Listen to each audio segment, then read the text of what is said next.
12वां अध्याय गीता का।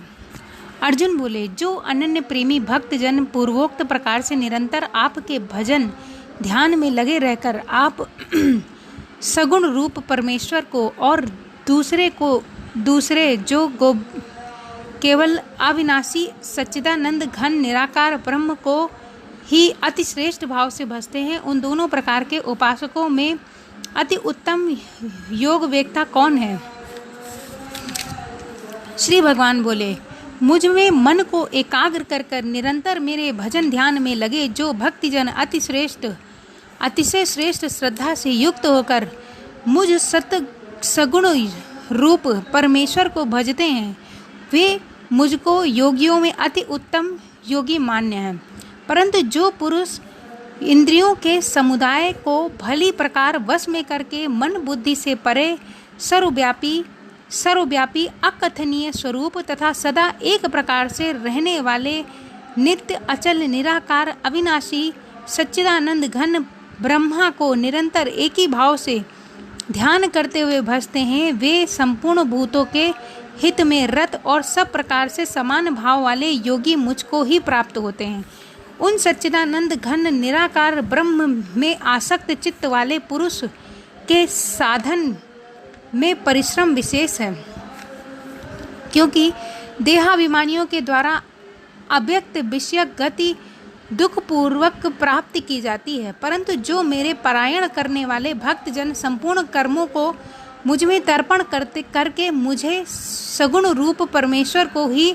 अनन्य भक्त योग से निरंतर चिंतन करते हुए भजते हैं, हे अर्जुन, उन मुझ में चित्त लगाने वाले प्रेमी भक्तों को मैं शीघ्र ही मृत्यु रूप संसार समुद्र से उद्धार करने वाला होता हूँ।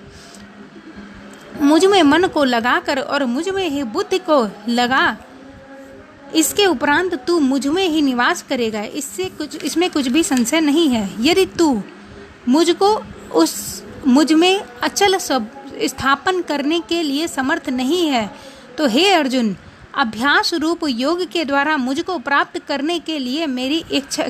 इच्छा कर।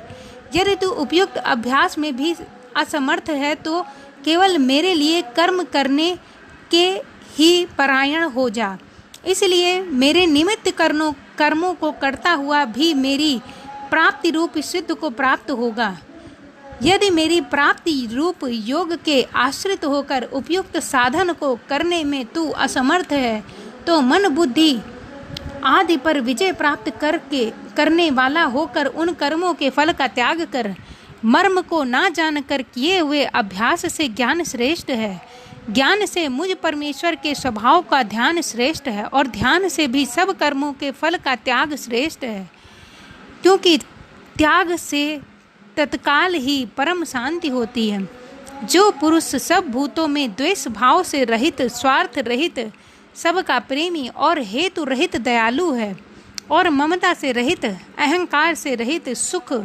दुखों की प्राप्ति में सम और क्षमावान है, अर्थात अपराध करने वालों को भी अक्षम देने वाला है, तथा जो योगी निरंतर संतुष्ट है, मन इंद्रियों सहित शरीर को वश में किए हुए है और मुझ में दृढ़ निश्चय वाला है, वह मुझ में अर्पण किए हुए मन बुद्धि वाला मेरा भक्ति मुझको प्रिय है, जिससे कोई भी जीव उद्वेग को प्राप्त नहीं होता और जो स्वयं भी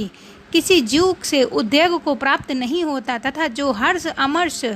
भय और उद्वेग आदि से रहित है, वह भक्त मुझको प्रिय है। जो पुरुष आकांक्षा से रहित, बाहर भीतर से शुद्ध, चतुर, पक्षपात से रहित और दुखों से छूटा हुआ है,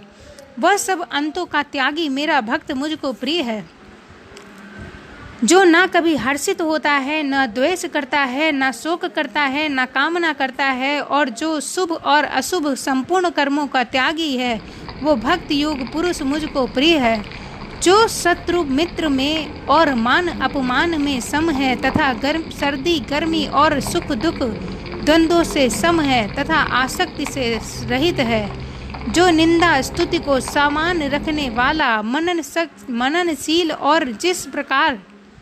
से भी शरीर का निर्वाह होने में सदा ही संतुष्ट है तथा रहने के स्थान में ममता और आसक्ति से रहित है, वह स्थिर बुद्धि भक्तिमान पुरुष मुझको प्रिय है। परंतु जो श्रद्धा युक्त पुरुष मेरे परायण होकर इस ऊपर कहे हुए धर्म में अमृत को निष्काम प्रेम भाव से सेवन करता है, वो भक्त मुझको अतिशय प्रिय है। इस प्रकार ये 12वां अध्याय भी समाप्त हुआ। बोलो जय बांके बिहारी लाल की जय।